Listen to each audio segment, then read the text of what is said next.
Halo, kembali lagi bersama dengan saya ini web class. Kali ini saya akan menjelaskan tentang form. Form adalah ya bisa diibaratkan kalau dalam Indonesianya ya formulir, di mana kita dapat mengisi suatu data dan melemparkan data tersebut ke halaman lain, ke diproses melalui PHP dan sebagainya. Intinya kita menginput sebuah data, bukan hanya sebuah ya, bisa multiple data. Jadi kita bisa menginput banyak data sekaligus dalam satu form. Nah, untuk membuat form ini kita sebenarnya nggak perlu coding PHP. Jadi di file PHP saya hanya akan menuliskan kode HTML-nya karena form ini sendiri merupakan elemen dari HTML, bukan elemen daripada PHP. Yang merupakan elemen dari PHP adalah cara memproses data itu sendiri, tapi formnya sendiri adalah merupakan elemen daripada HTML. Jadi kita akan membuat di sini di dalam body saya akan membuat form, yaitu kita tulis saja elemennya adalah form, kita tutup juga dan kita berikan banyak spasi di sini. Nah, form sendiri tidak memiliki eh, style ya. Jadi Anda tidak dapat memberikan sebuah style karena form ini hanyalah sebuah bisa dibilang kapsulasi terhadap data-data yang kita input. Jadi kita dalam satu halaman kita bisa memiliki banyak form.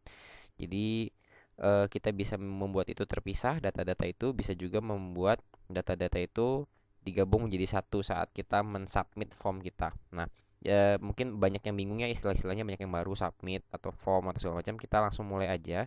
Untuk contoh awal kita akan membuat satu buah form yang isinya adalah banyak. Misalkan di sini saya akan tuliskan dalam paragraf, atau nggak usah lah ya ribet, langsung aja teks. Nama misalkan siapa, lalu BR, kita ganti baris, umur, lalu ganti baris lagi dan masukkan lagi misalkan alamat, ya masukkan lagi misalkan jenis kelamin. Oke. Nah, jika bisa perhatikan ya, kebayangkan maksudnya form saya itu apa. Jadi istilah kita menginput suatu data. Nah, kalau kita lihat di browser kita lihat seperti ini dan kita akan membuat sebuah text field namanya. Kalau Anda suka lihat ya di komputer-komputer saat Anda masukkan email, nah itu text field. Nah, input data ini text field merupakan sebuah input data di mana elemen yang dapat menangkap apa yang kita ketik, apa yang kita pilih, apa yang kita klik. Nah, ada banyak sekali, nggak banyak sekali sih, ada beberapa input data yang bisa kita gunakan. Yang pertama ini berhubung kita hanya membutuhkan sebuah teks, maka input datanya adalah merupakan kelompok dari input dan kita spesifikasikan inputnya input apa. Nah, ini dispesifikannya menggunakan argumen, menggunakan atribut yaitu type, tipe. Nah, kalau untuk teks ya kita tulis saja teks. Nah, ada banyak tipe-tipe input. Anda bisa coba cek di W3 School. Nah, untuk input ini adalah salah satu seperti BR, adalah salah satu elemen yang tidak memerlukan tag penutup. Kita bisa aja nulis gini, tapi akan aneh sekali karena kita nggak akan menuliskan apa-apa di dalam. Eh, Bisa sih kita tulis seperti ini. Coba kita tes ya, saya nggak pernah cek. Ya, jadinya di luar kan. Nah, jadi untuk menuliskan di dalam ini menggunakan atribut lain, namanya adalah value. Jadi ini tidaklah umum menggunakan elemen seperti ini. Bahkan ini langsung error ya. Jika saya tulis ini stray and tag input. Jadi penulisan elemen penutupan input tidak umum seperti ini. Yaitu kita tutup langsung di dalam elemen itu sendiri seperti pada BR dan HR contohnya ya, horizontal line break. Jadi input type, inputnya adalah tipenya adalah text, lalu kita kalau ingin menuliskan ke dalam kita masukkan value, misalkan white links. Jadi ini saat di load dia langsung ada isinya di dalam, ya. Ya memang nggak umum sih, yang mungkin Anda umum temukan adalah rekomendasi penulisan, ya. Jadi yang biasanya warnanya agak sedikit abu-abu itu ada lagi atributnya, bukan value, tapi saya nggak akan masuk ke situ dulu. Intinya adalah ini adalah input. Untuk umur mungkin kita juga merupakan suatu input. Type teks juga sama. Oke, kita lihat hasilnya. Nah, untuk umur jelas kita nggak akan masukkan panjang-panjang kan. Jadi kita mungkin hanya butuh sekitar 2 digit lah ya, nggak mungkin umur 3 digit. Hanya orang-orang zaman kuno mungkin yang umurnya 2 digit. Jadi ini kita bisa kecilkan input teks kita, text field kita dengan menggunakan atribut lain yaitu size. Jadi size masukin aja satu. Ini satuannya saya kurang tahu apa. Pokoknya satu dia paling kecil ya segitu. Mungkin saya belum pernah coba sih. Mungkin bisa dimasukkan dalam bentuk pixel. Saya nggak tahu juga. Saya nggak pernah coba pixel. Nggak bisa ya. Jadi 10 pixel jelas itu lebih dari 10 pixel. Jadi dia hanya menerima satuan dan ini nggak ada satuannya. Jadi kalau misalkan satu ya paling kecil ya segitu. Oke. Dan ini kenapa dia selalu ada? Karena ini saya refresh terus. Jadi, sorry, saya gak bermaksud untuk men-save. Untuk alamat biasanya alamat panjang, oke? Jadi kita masukkan dan kadang beberapa baris. Nah, input yang seperti ini terlepas daripada input standar, namanya adalah text area. Text area. Dan untuk text area ini membutuhkan elemen penutup ya, berbeda dengan eh, input elemen input. Nah, isi daripada text area akan jatuh di dalam antara dua elemen pembuka dan penutup ini.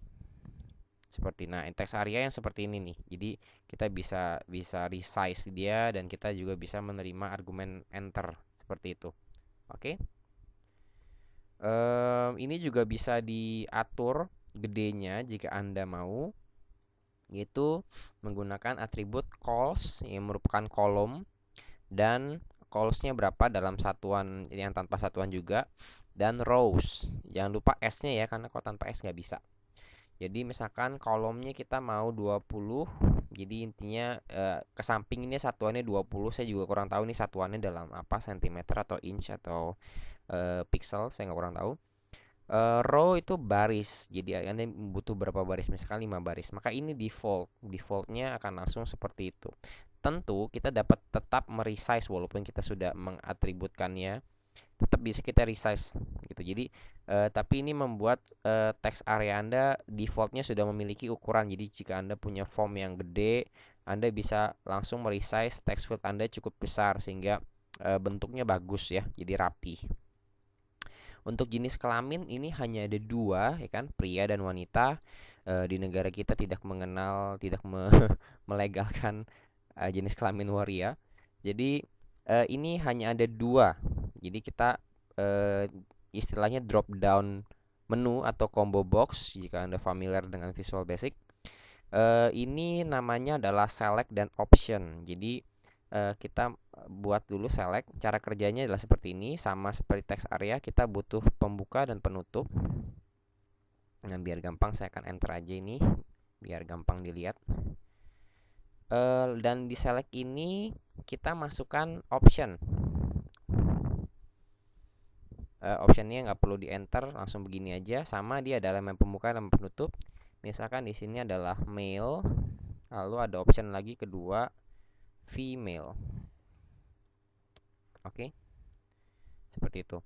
Nah, ini adalah combo box ya, male dan female seperti itu. Dan jika kita memiliki suatu urutan dan kita males untuk ngubah-ngubah yang udah ada, kita misalkan saya udah terlanjur bikin female di bawah tapi saya males dan saya pengen female default langsung terpilih otomatis kalau nggak dipilih. Jadi kita pilih ini, kalau nggak salah namanya selected. Pakai huruf besar sih umumnya, tapi pakai huruf kecil juga bisa. Selected seperti itu. Jadi otomatis nope, bukan selected. Option apa ya, saya lupa ya atributnya. Pokoknya ada lah, saya lupa. Saya jarang memakai atribut ini soalnya. Jadi kita bisa memforce option itu yang default pertama kali keluar di halaman yang pertama ini apa. Anda bisa coba cek di W3 School. Dan ini ada beberapa elemen yang masih ada beberapa sih, tapi ini yang umum digunakan untuk form ya. Jadi masih ada beberapa lagi, terutama untuk input ada macam-macam. Ada input tipenya password. Jadi kalau kita tulis password, ini sama seperti teks biasa, kayak input teks, cuman jika kita tulis ini berupa titik-titik seperti itu ya. Beda ya dengan ini. Ini password. Terus ada juga tipe submit namanya. Nah, untuk submit sendiri kita nanti akan berhubungan dengan PHP-nya. Jadi saya nggak akan bahas di sini untuk di video selanjutnya ya. Jadi ini adalah form. Nah, form ini harus kita beri nama. Jadi ini kumpulan data-data yang kita ingin kirimkan. Jadi satu kesatuan, makanya kita perlu masukkan dia ke dalam form. Nah, di dalam satu body bisa memiliki beberapa form. Form ini nanti ada form lagi boleh, nggak masalah. Tapi fungsinya kenapa kita kelompok-kelompokkan supaya saat kita mengirimkan data, jika kita hanya ingin mengirimkan data sebagian, si si PHP ini tahu sebagian ini dari awal sampai terakhirnya kemana. Jadi nggak semua satu halaman dicekin mana inputnya. Tapi Anda mengklasifikasikan form yang ini loh yang ingin saya kirimkan. Nah, kita kasih nama. Form, oh sorry, form nggak perlu nama. Boleh Anda namain tapi nggak perlu. Kita perlu method. Method ini adalah yang berhubungan dengan PHP. Ada dua cara pengiriman data. Namanya adalah get dan satu lagi adalah post. Nah, perbedaannya apa? Saya akan jelaskan di video selanjutnya. Selain itu, ada juga action. Action ini adalah kemana alamat dalam URL ya, kemana form ini akan dikirim. Contohnya, jika saya mengirimkan get, saya nggak akan bahas ya kenapa saya pilih get. Tapi intinya kalau actionnya saya misalkan kirim dia ke halaman di halaman folder yang sama, tapi namanya adalah form.php seperti itu. Maka jika saya mengirimkan form ini dan saya buat file baru di folder yang sama namanya adalah form.php, oke, maka saat ini disubmit, nah untuk mengirimkan kita butuh input lain namanya adalah submit. Jadi kita buat aja submit tuh button ya, jadi tombol kita mau kirim atau enggak. Input tipenya adalah submit. Oke, kita bisa mengirimkan tombol ini, sebenarnya tombol sih udah jadi, tombolnya cuman masih kosong. Submit query ya karena ini default. Nah, kita bisa ngubah nama ini dalam bentuk value atributnya. Misalkan send gitu. Jadi dia akan tulisannya sekarang send. Ups, oke.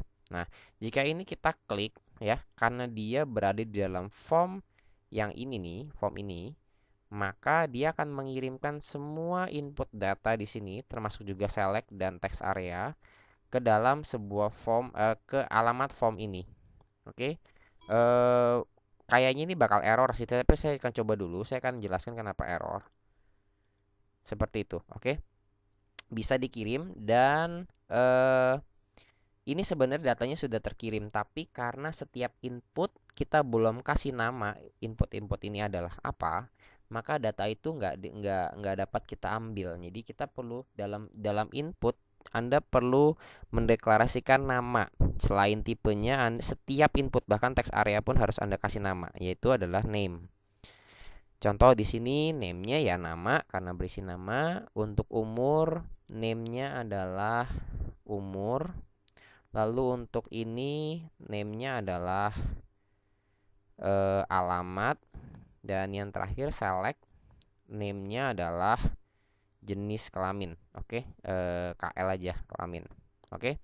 Nah, untuk option Anda nggak perlu kasih nama karena dia otomatis hanya akan ngambil satu pastinya. Jadi kalau ini kita send ke form ya, coba kita isi white links, lalu umur 26, bla bla bla, send. Ini sebenarnya data sudah terkirim ya ke dalam form.php ini. Untuk selanjutnya saya akan jelaskan di PHP-nya di video selanjutnya karena saya udah 15 menit di sini. Oke, terima kasih.